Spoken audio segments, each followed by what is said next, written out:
ਸਤਿ ਸ਼੍ਰੀ ਅਕਾਲ। ਤੁਸੀਂ ਦੇਖ ਰਹੇ ਹੋ ਹਮਦਰਦ ਟੀਵੀ ਤੇ ਮੈਂ ਹਾਂ ਤੁਹਾਡੇ ਨਾਲ ਗੁਰਜੀਤ ਕੌਰ ਲੈ ਕੇ ਹਾਜ਼ਰ ਹਾਂ ਜੀ ਤੁਹਾਡਾ ਆਪਣਾ ਮਨਪਸੰਦੀਦਾ ਹਮਦਰਦ ਹੈਲਥ ਟਾਕ ਸ਼ੋ, ਜਿਸ ਦੇ ਵਿੱਚ ਹੈਲਥ ਦੇ ਸੰਬੰਧੀ ਹਰ ਹਫਤੇ ਅਲੱਗ-ਅਲੱਗ ਵਿਸ਼ਿਆਂ ਦੇ ਉੱਤੇ ਗੱਲਬਾਤ ਕੀਤੀ ਜਾਂਦੀ ਹੈ।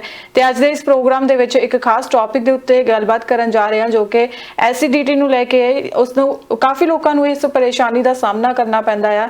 ਐਸਿਡ ਰਿਫਲਕਸ ਕੀ ਹੁੰਦਾ ਆ, ਹੋਰ ਧਰਨ ਸਰੀਰ ਦੇ ਵਿੱਚ ਪੈਂਦੀ ਹੈ, ਉਸ ਦੇ ਬਾਰੇ ਵੀ ਤੁਹਾਡੇ ਨਾਲ ਜਾਣਕਾਰੀ ਸਾਂਝੀ ਕੀਤੀ ਜਾਵੇਗੀ।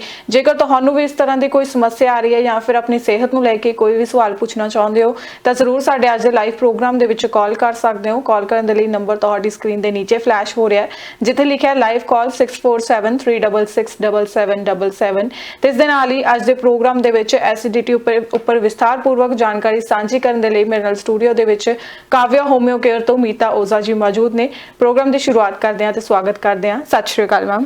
ਸਤਿ ਸ਼੍ਰੀ ਅਕਾਲ Gurjeet, thank you so much for having me and ਸਾਰਿਆਂ ਨੂੰ ਮੇਰੇ ਵੱਲੋਂ ਪਿਆਰ ਭਰੀ ਤਨਿੱਗੀ ਸਤਿ ਸ਼੍ਰੀ ਅਕਾਲ। ਕੀ ਹਾਲ ਚਾਲ ਮੈਮ? बढ़िया जी ਜੀ। ਤੇ ਮੈਮ ਅੱਜ ਜਿਹੜਾ ਤੁਸੀਂ ਟੌਪਿਕ ਲੈ ਕੇ ਆਏ ਹੋ ਐਸਿਡਿਟੀ, ਬਹੁਤ ਇੰਪੋਰਟੈਂਟ ਟੌਪਿਕ ਹੈ ਕਿਉਂਕਿ ਕਾਫੀ ਲੋਕਾਂ ਨੂੰ ਇਹ ਪ੍ਰੋਬਲਮ ਦਾ ਫੇਸ ਕਰਨੀ ਪੈ ਰਹੀ ਹੈ, ਯੂਥ ਨੂੰ ਤੇ 올ਡ ਏਜ ਸਾਰਿਆਂ ਨੂੰ ਆ ਰਹੀ ਪ੍ਰੋਬਲਮ। ਤਾਂ ਐਸਿਡਿਟੀ ਮੇਨ ਹੁੰਦੀ ਕੀ ਹੈ ਇਹ? एसिडिटी जब हम वर्ड यूज़ करते हैं तो एसिडिटी एक सिम्टम है। इसके लिए काफ़ी सारी चीज़ें जो है हमें कंसिडर करनी पड़ती है, काफ़ी सारे इसके रीज़न हो सकते हैं। सो एसिडिटी मतलब क्या कि एसिड रिफ्लक्स जिसको हम कहते हैं, नॉर्मली उसको ही हम एसिडिटी बोल देते हैं कि जब आपको गले में या चेस्ट में बर्निंग सी होती है जिसको हम हार्ट बर्न कहते हैं, तो उसके साथ खट्टे वाले जो बर्ब्स आते हैं तो उसके साथ खाया हुआ भी मुंह में आपके वापस आ जाता है, तो इस कंडीशन को हम एसिडिटी कहते हैं। चेस्ट में पेन हो जाती है। अब कभी कभार आपने कुछ खा पी लिया है ऐसा हेवी जो आपका बॉडी प्रॉपर उसको डाइजेस्ट नहीं कर पा रहा है, तो ऐसे में एसिडिटी हो जाती है फॉर अ डे और टू। तो वो सबको होती है कि कुछ स्पाइसी खा लिया आपने, मिर्ची वाला खा लिया, तो हम सबको 1-2 दिन हो जाएगी, उसके बाद सही हो जाता है।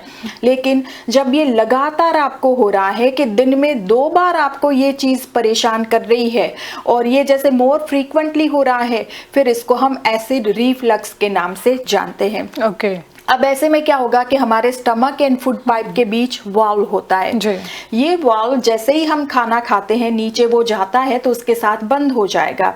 अब जब कोई कारण से ये वाल्व वीक हो रहा है, प्रॉपर क्लोज नहीं हो रहा, या फिर बार बार ये ओपन हो रहा है, तो ऐसे में क्या होगा कि हमारे स्टमक में फूड के डाइजेशन के लिए तेजाब होता है, एसिड होता है, तो वो एसिड ऊपर की ओर आ जाएगा, फूड पाइप की ओर आ जाएगा, और जिस करके आपको इसके सिम्टम्स आने स्टार्ट हो जाएंगे।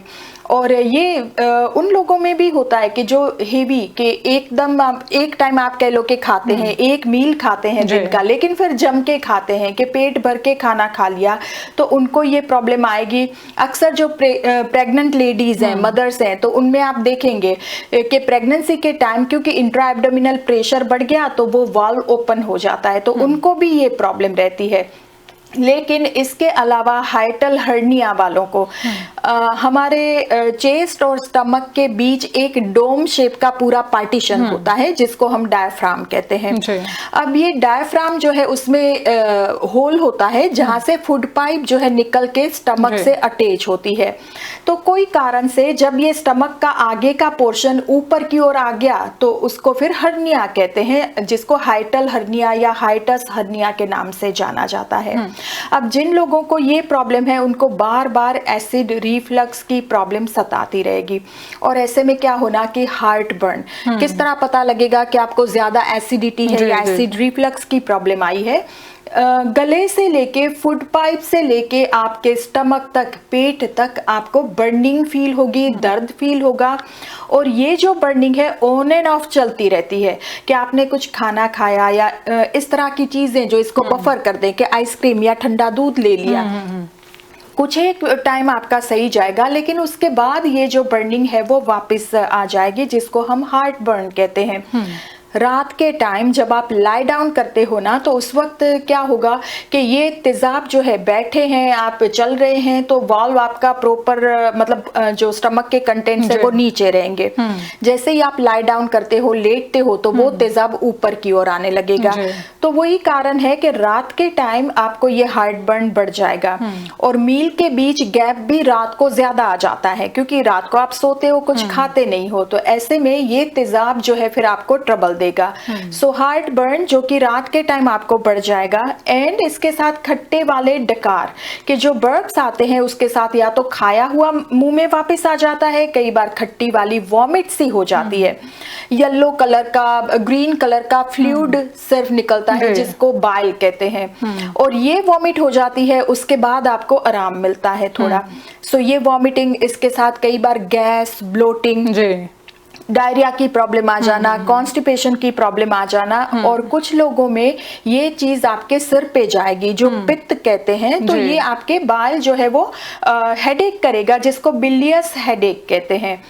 कि जब भी आप कुछ हेवी खा लिया, कुछ बाहर का खा लिया, फ्राइड खा लिया, तो उसके साथ आपको वो वाली सिर दर्द शुरू हो जाएगी, और उसके बाद फिर वॉमिटिंग स्टार्ट हो जाएगी। तो मरीज को होता है कि कहीं माइग्रेन का अटैक तो नहीं है, लेकिन ये बिलियस हेडेक जो है ना वो खाने पीने के साथ ਜ਼ਿਆਦਾ ਰਿਲੇਟਡ ਹੈ। ਤੇ ਮੈਮ ਕਈ ਵਾਰੀ ਲੋਕਾਂ ਤੋਂ ਸੁਣਨ ਨੂੰ ਮਿਲਦਾ ਕਿ ਸਵੇਰੇ ਉੱਠਦੇ ਨੇ ਗਲੇ ਦੇ ਵਿੱਚ ਕੌੜਾ ਕੌੜਾ ਕੜੱਤਨ टाइप महसूस होती है, वो भी एसिडिटी करके होती है? बिल्कुल, ये एसिडिटी करके होता है, और जैसे मैंने कहा कि रात के टाइम आप सोए हो तो तेजाब या स्टमक के कंटेंट वापस मुंह में आए, तो सुबह उठने के साथ ही मुंह का टेस्ट खट्टा सा हो गया, बिटर कड़वा सा टेस्ट हो जाना, जीभ के ऊपर कोटिंग हो जाना, और आपको लगता है कि गले में जैसे कुछ फंसा है, क्योंकि लगातार जब ये तेजाब वापस आएगा ना तो गले में आपको फील होगा कि वहां पे कुछ फंस गया है, ना तो वो ऊपर जा रहा है ना नीचे, आप कितना उसको सोलो करने की ट्राई कर रहे हो, उसके बावजूद वो जैसे हट नहीं रहा। सो गले में बिल्कुल मिडल में कुछ फंस गया, या फिर left side of throat, right side of throat में जैसे अंदर छाले हुए हैं, इस तरह की चुभन वाली पेन आप महसूस करते हैं। और इसके साथ ही कई बार लोगों को होता है कि खाना जो मुंह हो रहा है वो स्लो डाउन है, कि बिल्कुल फूड पाइप एंड स्टमक के बीच खाना फंसा पड़ा है, कि आप कुछ भी खाते हो तो काफी टाइम लगता है उसको मुंह होने में, या वहां पे बारापन सा फील होगा। तो ये सारे सिम्टम्स तेजाब की वजह से ही आप फील करते हैं ਜੀ। ਤੇ ਮੈਮ ਜਦੋਂ ਵੋਮਿਟਿੰਗਸ ਆਉਂਦੀਆਂ ਨੇ ਤਾਂ ਉਸ ਤੋਂ ਬਾਅਦ ਇੱਕ ਵਰਡ ਯੂਜ਼ ਕੀਤਾ ਜਾਂਦਾ ਕਿ ਧਰਨ ਪੈ ਗਈ ਇਹਦੇ, ਤਾਂ ਉਹ ਧਰਨ ਜਿਹੜਾ ਵਰਡ ਯੂਜ਼ ਕੀਤਾ ਜਾਂਦਾ ਉਹ ਕਿਉਂ ਕੀਤਾ ਜਾਂਦਾ ਤੇ ਉਹ ਹੁੰਦਾ ਕੀ ਹੈ ਧਰਨ? Very good question. देखो, आप आमतौर पे दरन की प्रॉब्लम लेके मरीज आते रहते हैं हमारे पास, लेकिन यहाँ का जो अपने डॉक्टर को कई बार वो बताना चाहते हैं, अपने हेल्थ केयर प्रोवाइडर को बताना चाहते हैं, तो उनको पता नहीं होता है कि दरन जैसी कोई चीज होती है। सो दरन मतलब क्या है कि हमारा नेवल सेंटर के बेली बटन के बीच में इसका सेंटर होता है, और कभी कभार ये जो सेंटर है वो मुंह होके लेफ्ट साइड हो गया, राइट साइड हो गया, कई बार थोड़ा ऊपर चला गया, थोड़ा नीचे चला गया। तो ये नेवल सेंटर डिस्प्लेसमेंट, इसको हम दरन की प्रॉब्लम कहते हैं, कि जब वो अलाइनमेंट में नहीं है, मिडल में नहीं है, मुंह हो गया, तो फिर वो दरन प्रोड्यूस करता है। और इसके साथ दरन की प्रॉब्लम के साथ क्या होगा, आपको पेट में दर्द, मरोड़ सी आती है, क्रैम्प्स लाइक पेन, खाना खाया उसके साथ पेट में दर्द हुआ और राइट वे आपको टॉयलेट जाना पड़ रहा है, डायरिया की प्रॉब्लम आ जाती है, लूज स्टूल्स है, या फिर कॉन्स्टिपेशन, जैसे ही दरन पड़नी शुरू होगी, खाना जैसे डाइजेस्ट नहीं हो पा रहा, गैस, ब्लोटिंग बढ़ जाएगी, पेट में दर्द बढ़ेगी, और इसके साथ वॉमिटिंग लग जाना, या फिर डायरिया या कॉन्स्टिपेशन की प्रॉब्लम आती है। और ये जैसे ही आप सेट करवाते हो, कुछ लोग इसको सेट भी कर देते हैं, लेकिन ये फिर टेम्पररी होता है, कि जैसे ही वापस मुंह हुई तो उसके साथ आपके सिम्टम्स वापस आ जाते हैं। और ये जो दरन है मुंह होगी किस तरह, क्योंकि ये एक तरह की वीकनेस कह लो, कि जो बीच में होना चाहिए, सेंटर में होना चाहिए, उसकी जगह ये सेंटर साइड में चला जाएगा। आपने कोई हेवी वेट उठाया, कि आपका काम इस तरह का है, या घर में ही कुछ काम कर लिया, कोई हेवी उठा लिया, तो उसके साथ आपकी दरन जो है ये मुंह हो गई। काफी टाइम आपने ट्रैवल किया, लॉन्ग टाइम आप बैठे रहे, या अनइवन कोई रास्ते पे आपकी राइड रही, ऐसे में ये दरन जो है ये मुंह हो जाएगी, और फिर आपको प्रॉब्लम वापस हो जाएगी। सो ये जो है वो दरन के अलावा एक वर्ड हम सुनते हैं कौड़ी। जी जी जी, कौड़ी की प्रॉब्लम आना।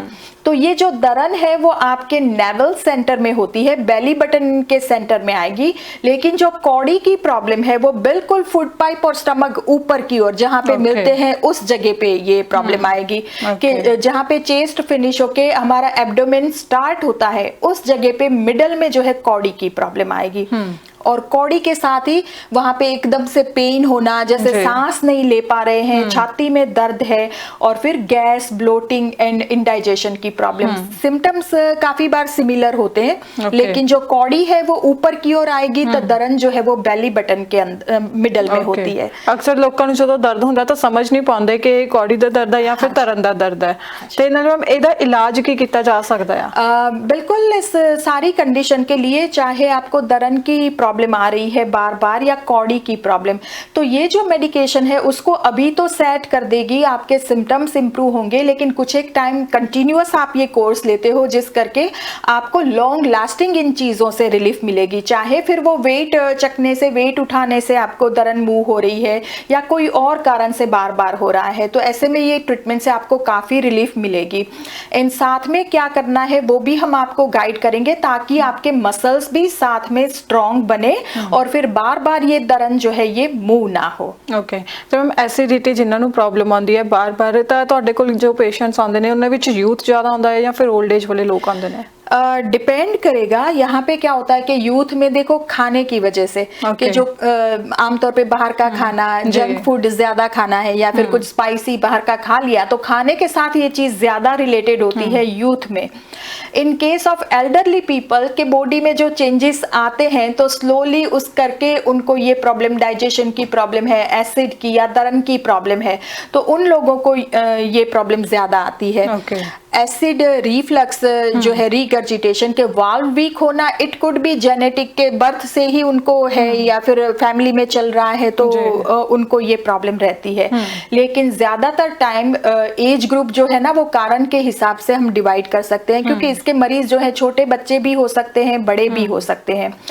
बड़ों में ज्यादातर देखा गया है कि कंटिन्यूअस जिनको इस तरह की प्रॉब्लम है ना, उनको ड्राई कॉफ, खांसी की प्रॉब्लम आ जाती है।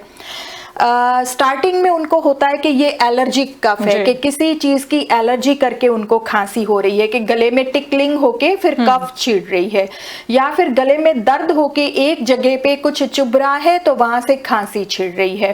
तो ये जो चीज है, अक्सर आप एलर्जी का ट्रीटमेंट करते हो या फिर आप एंटीबायोटिक्स वगैरह कोई भी मेडिकेशन लेते हो, जब ये एसिड रिफ्लक्स करके है ना, ये खांसी टेम्पररी सही होके वापस आ जाती है। साल 2 साल काफी टाइम से लोग इस तरह की खांसी से सफर कर रहे होते हैं। तो ऐसे में वी कैन हेल्प। चाहे आपको खांसी की प्रॉब्लम आ रही है, चाहे आपको हार्ट बर्न हो रहा है या खट्टे वाले बर्ब्स आ रहे हैं जिस करके आपको सिर दर्द या वॉमिटिंग लगती है, तो इन सारों में ये ट्रीटमेंट हेल्प करेगा। और कई बार क्या होता है कि पेशेंट बता नहीं पाते हैं कि हो क्या रहा है, जैसे हमने देखा कि गले में कुछ फंसा हुआ है, या फिर खाना खाने के बाद फूड जैसे यहाँ पर ही पड़ा है ना, वो नीचे जा रहा है, बस पेट आपका भारा भारा सा लग रहा है। तो इन सारी चीजों के लिए ये ट्रीटमेंट जो है आपको हेल्प करेगा। ਤੇ ਮੈਮ ਇੱਕ ਸੁਣਨ ਨੂੰ ਮਿਲਦਾ ਹੈ ਕਿ ਜਿਹੜੇ ਲੋਕ ਚਾਹ ਜ਼ਿਆਦਾ ਪੀਂਦੇ ਆ ਉਹਨਾਂ ਵਿੱਚ ਤੇਜ਼ਾਬ ਜ਼ਿਆਦਾ ਬਣਦਾ, ਕੀ ਇਹ ਇਦਾਂ ਹੁੰਦਾ ਹੈ?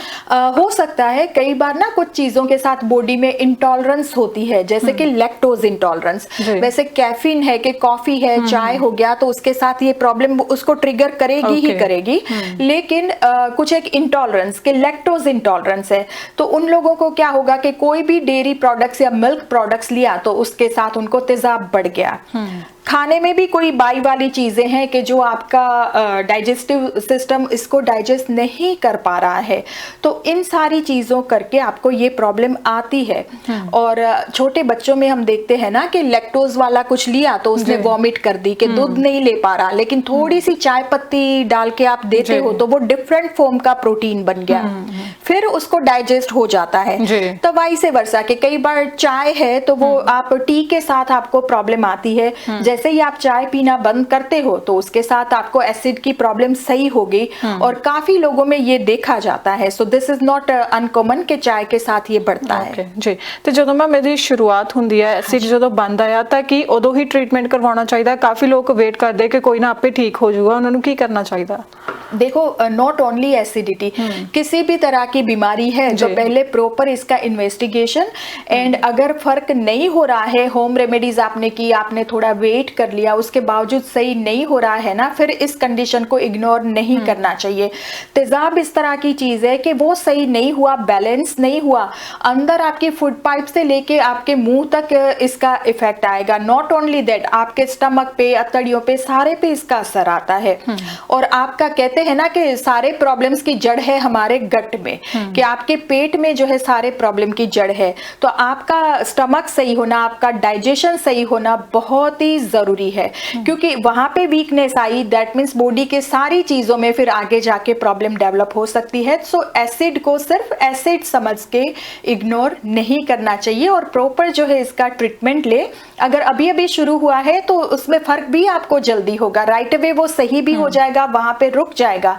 तो जिन लोगों को क्रोनिक है, काफी टाइम से ये प्रॉब्लम चल रही है, उनको भी ये ट्रीटमेंट मैं सजेस्ट करूंगी, ताकि आपके सिम्टम्स में जो है जल्दी ही आराम आए। जी, तो मैम की डाइट भी चेंज करनी पैंदी है मेडिकेशन के नाल नाल? मेडिकेशन के नाल डाइट नहीं, लेकिन आपकी प्रॉब्लम के हिसाब से, जैसे मैंने कहा कि आपको चाय से प्रॉब्लम है, आपको दूध से प्रॉब्लम है, तो फिर वो चीजें आपने अवॉइड करनी है स्टार्टिंग में। और अक्सर फ्राइड या हेवी खाना खाने के साथ इस तरह के सिम्टम्स आपके बढ़ जाते हैं। सो ख्याल करना, जितना आप ख्याल करोगे उतना आपको ये परेशान नहीं करेगा।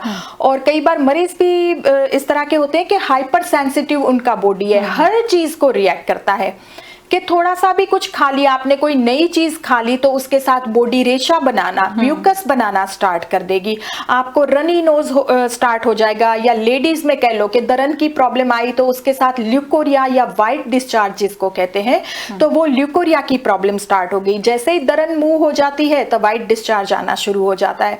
आपकी तस्वीर पे डिपेंड करेगा कि जिनका बॉडी हाइपर सेंसिटिव है तो उनको कोई भी खाने के साथ नया स्टार्ट करने में मैं कहूंगी कि always start with little bit amount.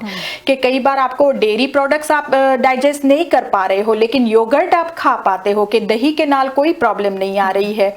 तो जो भी आप स्टार्ट करते हो 1 या 2 स्पून लेके स्टार्ट करो, अगर आपकी बॉडी को सूट करे, सही लगे, तो फिर धीरे धीरे करके आप क्वांटिटी उसकी बढ़ा सकते हैं। जी, तो मैम जो धਰਨ ਪੈਂਦੀ ਹੈ ਕਿਸੇ ਪੇਸ਼ੈਂਟ ਦੇ, ਤਾਂ ਇੰਡੀਆ ਵਿੱਚ ਕਾਫੀ ਜਗ੍ਹਾ ਤੇ ਇਲਾਜ ਕਰਵਾਇਆ ਜਾਂਦਾ ਹੈ, ਉੱਥੇ ਤਾਂ ਘਰਾਂ ਦੇ ਵਿੱਚ ਹੀ ਧਰਨ ਕੱਢੀ ਜਾਂਦੀ ਹੈ, ਤਾਂ ਕੈਨੇਡਾ ਦੇ ਵਿੱਚ ਇੱਥੇ प्रॉब्लम आती है, तो ਕੀ ਤੁਸੀਂ ਉਹਦਾ इलाज कर सकते हो?